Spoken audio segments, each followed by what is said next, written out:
is electoral law, the civil society's regulation, and anti-terrorism law. So, I mean, these 4 areas of reform working together were believed to bring about a significant amount of difference in the democratic space, in the democratic exercises in the country. So government did not spend much time before bringing together a panel of, like a group of top-level lawyers, very experienced lawyers, chaired by Professor Tlaun from Addis Ababa Law School, Addis Ababa University Law School. That council had 13 members, all experienced lawyers and lawyers. So, and then this council, they were accountable to the Attorney General's office, and then what they did was they decided to come up with different working groups. And then one working group was the media task force that you chaired, I think constituted of 15 top-level independent media professionals, lawyers, practitioners, academic. They came together to deliberate on the media landscape in the country, and they started off by conducting a very important diagnostic study. And one of the findings I remember of the diagnostic study was that during the time of EPRDF, the media were crippled. Of course, regulations existed, but they didn't materialize. The regulations themselves had some problems. They stifled the space in general for the media and freedom of expression. So the media during the time of EPRDF were, the Ethiopian media were among the worst in terms of the level of respecting freedom of expression in the media. International standards, international indexes of press freedom attest to this. We were one of the worst, and then Ethiopia was labeled as among the worst jailers of journalists, and then the space for journalists to operate freely was also very limited. So they started to work against these backdrops, against this background. So I think you guys did a very good job of engaging all the stakeholders and making the process very open and participatory. And it all started like that. They brought findings of the study to public attention. Stakeholders came together, deliberated on it, and then had to make their own comments on it, some inputs, provided some inputs, and then the study was enriched. And that created the basis for the subsequent drafting process of the media policy and the media law. In fact, the media policy started a bit earlier with the former Government Communication Affairs Office, and then my own office, Ethiopian Broadcast Authority, inherited the process. And then, as opposed to the previous exercises, we started to make it very open. And then we brought together all concerned parties, including media practitioners, media owners, academics, and then that's how it. In fact, we were also supported by consultants, both international and local consultants, and they carried out a study and brought their findings to our attention, and then the media policy drafting process also started that way. So in principle, it is the media policy that comes first, and then the media law aligns itself with the policy, because the policy statement is the intent of the government. It shows the intent of the government. It, in broad sense, shows relationship between the media and society. So what kind of normative theory of media would you like to follow? Will it be liberal? Will it be social responsibility theory? Like in the past, during the EPRDF rule, there was an attempt in drafting media policies, or difficult to call it media policy per se, but in key policy documents of the EPRDF, you would find statements and some ideas that indicate to media policy. So overall, like the overarching principle during that time was in the kind of democracy, the kind of ideology they chose was revolutionary democracy.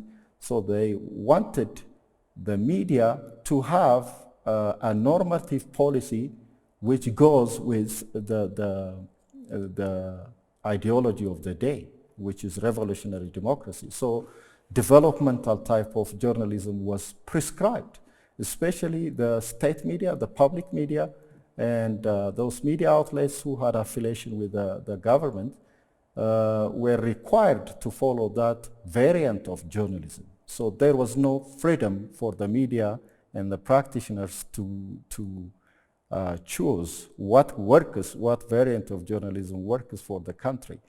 So in the current policy, we wanted to make sure that there was no prescription whatsoever, no prescription whatsoever.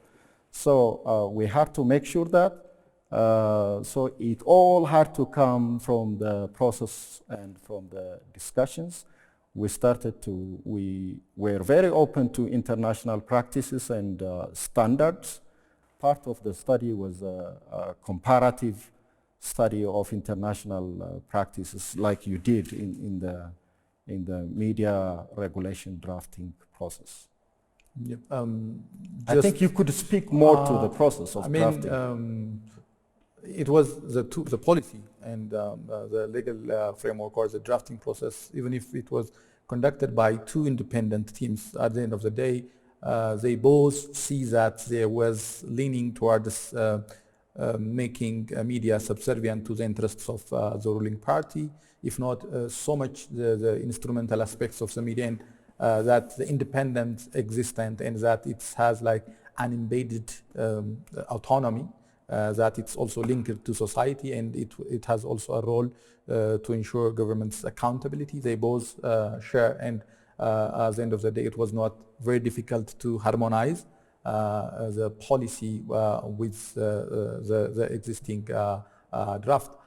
But with all that, and I also want to emphasize that it was a comprehensive reform, and when the media reform was being done, there are other parallel reforms for civil society and others, and it was helping even to actually ensure that the process was very open and transparency in the process. Yes, but with that finding and with this regulation, how do you see after 2 years of work, how do you see today the impact of the policy and also the ongoing law, and what kind of changes are now being achieved or in the process of being implemented? Good question. I think the change is huge, and it starts with the commitment of the government. The government has been very serious, and my Prime Minister has been very clear and consistent with the freedom that the media needs to be granted. The media deserved that sort of, they needed it, they deserved that sort of freedom for them to be able to, in a meaningful way, play their role in the process of democratization in general. So it's not like you're not doing the media a favor by granting them their right. They needed it, they deserved it, They needed to be free. For the country's need to democratize itself is to materialize. You need that kind of political space. So one way you can show your commitment to a changed political space is by liberalizing the media, and that is exactly what happened. And in fact, before the policy was drafted, and even before the law was made, the government already started to show commitment. And then this has been witnessed by the international community. If you take the ranking in the Press Freedom Index, we've shown 51 levels of change. This is it's a leap. It's a huge leap by all standards. Unprecedented type of change witnessed by international organs like CPJ.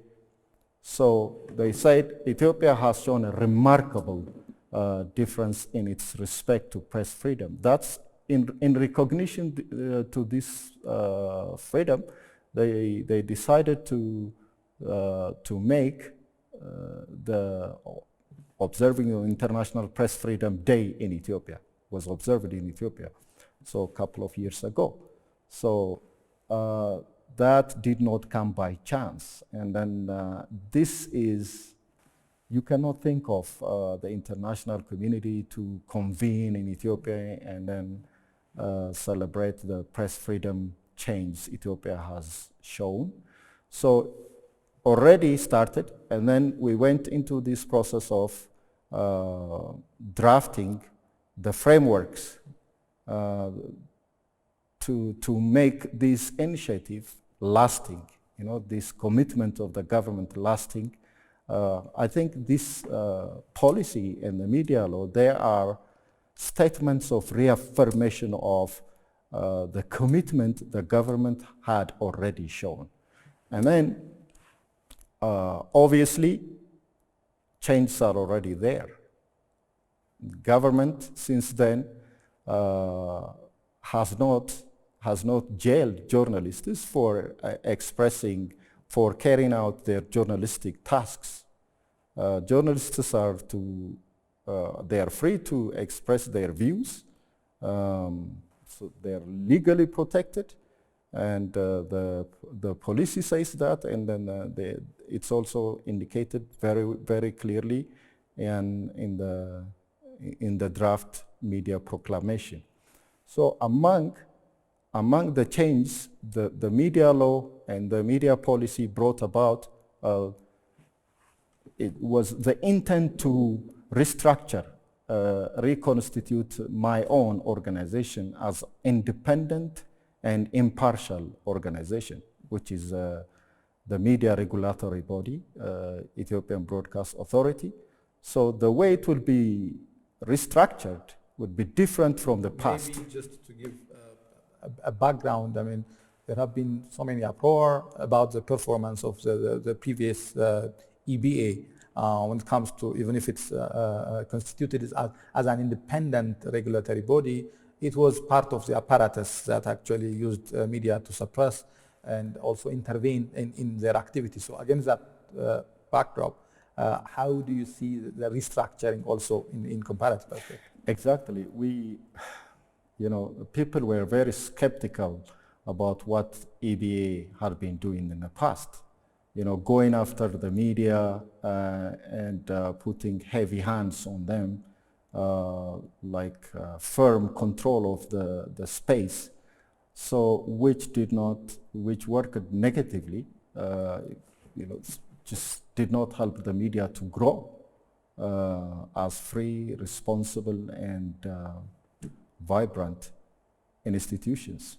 So the accusation that the media were crippled and the government had a role in it comes from these kinds of practices.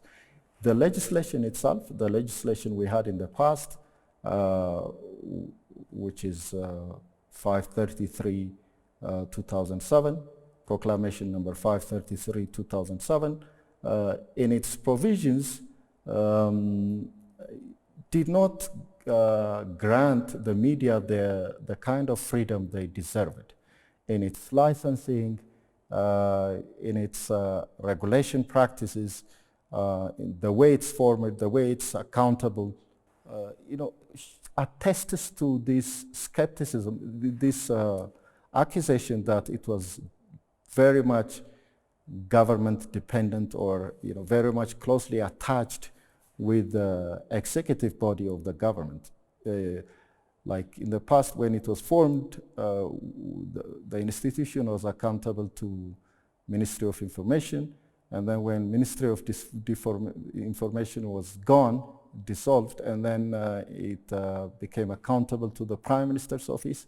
Again, another executive body. But lately, in the new policy and in the draft proclamation, it's going to report to the Parliament, the House of People's Representatives. So in terms of accountability, it's very accountability different from the executive body. It follows a different line. It's new thing, a new practice. And also in the appointment of the leaders of the institution. In the past, it was the Prime Minister that appointed the heads and deputy director generals of the institution. So this time around, it's the Parliament which is responsible. It has a board. The board recruits able professionals, independent people with integrity, with expertise, with experiences and knowledge in the media discipline. They will be recruited by the board, which is also another independent body, and then presented to the Parliament. When the Parliament endorses, that is how the Director General and the deputies are appointed. And it's made very clear in the policy and draft proclamation that they will never be party members. They would not have a key role in the party structures. They should be responsible, fit, independent experts. And then also the board. It will have a 9-member board, all able, again, diverse in their profession, but most of them coming from the media disciplines, both the academic and practices and legal backgrounds, areas of expertise appropriate to the discipline. And they are required, again, to stay away from party structures and people who are not very closely associated with party structures. And 9 members, 6 of them come from civil society organizations, academia, and the media themselves, while only three of them come from the government. This is another very strong statement on the part of the government, and very, very important gesture and level of seriousness from the government. There is no intention of putting the hierarchy, the leaders, both in the board and in the secretariat, who are close to the government. So government is ready to let it go and then lead the industry by itself. And this is a very important step. Maybe another thing in relation to the role of EBA is the role of media self-regulation.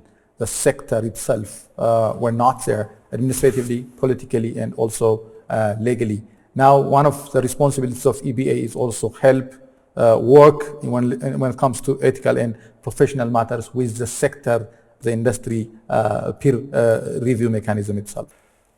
So part of this regulation, we're going to follow a co-regulatory model. In the past, it was government. I should keep an eye on every media activity. But hereafter, the government is not going to act like that. In fact, the government is ready to allow the industry to regulate, its practices by itself. So the self-regulatory mechanisms like the media council, the media associations, government will actually, when it's invited, help in strengthening these structures. So they will be very supportive, and when they function, when they do their job very well, they will be very supportive of the government tasks. So we welcome those self-regulatory mechanisms, and we are here to support them. This was not the case in the past. Government itself wanted to constitute a self-regulatory institution. Maybe another very fundamental change, I would say, is the plan to allow up to 25% of ownership in the media to foreigners. In the past, the policy direction was very clear that they are seen as a suspect and that they will interfere in the homegrown democracy. So how do you see the role of this injection of foreign capital and skill and also share in the investment landscape? There is change in our outlook toward the foreigners, and especially to the Ethiopian diaspora. We see them as allies. We would like to benefit from their expertise, and also we want them to inject some finances. Media is capital-intensive industry, and then there is a lot of competition going on, and the technology, it keeps changing. So we want our media to keep pace with the changing, with the changing pace, with the pace of technology change. So if they get support, controlled kind of support, limited amount of support from the outside world, that would be a welcome. At the same time, you don't want the media landscape to be dominated, and then also conglomerates coming and taking over very infant, yet to grow industry in the country. So we have learned from the international experiences that the percentage varies. Some countries 20%, some others 40%, they allow up to 40% involvement, participation of foreign capitals and foreigners. So in our case, in the draft proclamation and policy, we want to limit it to 25%, and we'll see what the parliament is going to say on that. Yeah. Maybe one last point. The long overdue commitment to decriminalize defamation is already agreed on both the policy and the law, and also EBA's ways of taking measure from the previous very punitive and sanction-oriented approach. Now there is like a step-by-step approach to administrative regulation and also access to appeal to court of justice. How do you see that from the previous experience? Broadly speaking, in the past, the approach was more of control rather than support. But these days, it's more of support rather than control. So we want to give the support a chance, all the way from capacity building. Part of it has got to do with lack of expertise. And one big gap we have, one big challenge we have is with a lack of professionalism. So we will embark on a lot of capacity building. We have already been doing this, and we'll intensify that. We'll build on what we have achieved so far. So more capacity building interventions. So as more understanding is created, and on the part of the officials and the general public, do more of media literacy. And then, don't get me wrong, defamation is still a big challenge in our country. But criminalizing it was in the past, we used to criminalize, penalize. If you get involved in one incidence of defamation, over, and then you will be accused. There were provisions in the legal frameworks, allowing the government and the prosecutors to, to go into court. But this time around, it's less of that.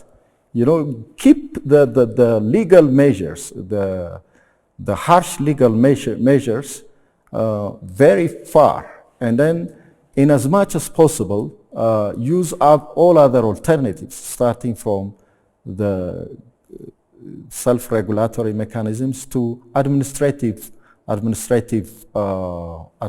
measures that are restricted. Even EBS role is limited now. It's controlled.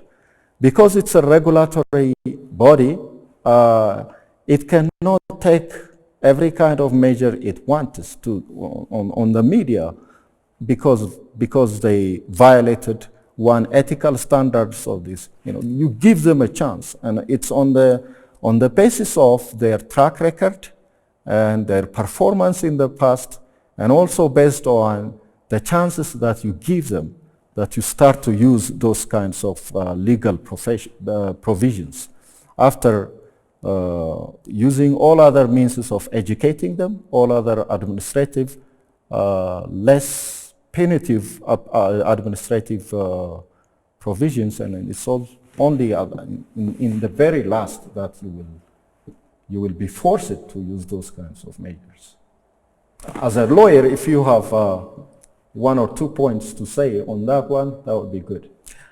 I hope that both the policy and the law would be instrumental, and they would serve as a springboard to create a very vibrant, professional, and strong media that knows its boundary and also promotes the interest of the public, and hope that they will also serve to resuscitate the damage that has done to the media in the previous 3 decades, and that they will all soon start to be implemented as planned and as envisaged in the policy.